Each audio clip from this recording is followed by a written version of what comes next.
From New York, this is ABC News. Now, Harry Reasoner. Good evening. Ronald Reagan plans to take things fairly easy for most of the rest of the year, but his first 30-odd hours as an official candidate for president have been about as busy and far-flung as you can get without Air Force One at your disposal. Frank Reynolds knows. He's been with him. Ronald Reagan has been a formally declared presidential candidate for only 2 days.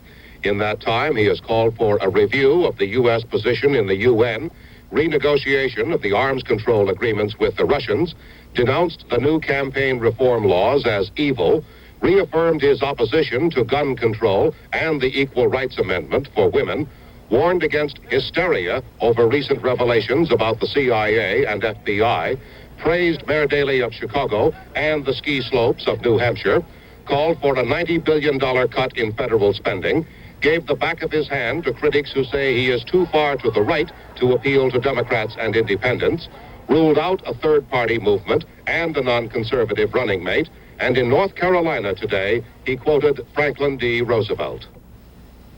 He himself said, "We have built new instruments of public power in the hands of the people's government, but in the hands of political puppets of an economic autocracy, such power would provide shackles for the liberties of our people." Well, unfortunately, that warning went unheeded. Despite his conservative image, Ronald Reagan is offering the country what he admits is a radical philosophy.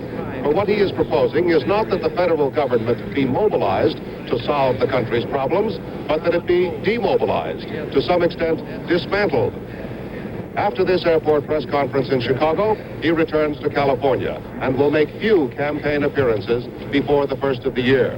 In the first part of January, however, he will come riding out of the West once again to appeal to Republican voters in Florida, New Hampshire, and other primary states in the Midwest, South, and East. This is Frank Reynolds, ABC News, with the Reagan campaign in Chicago.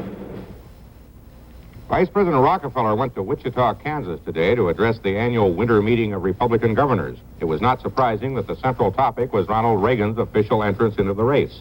ABC's Bob Clark has a report. The timing was coincidental. The Republican governors scheduled their Wichita meeting long ago.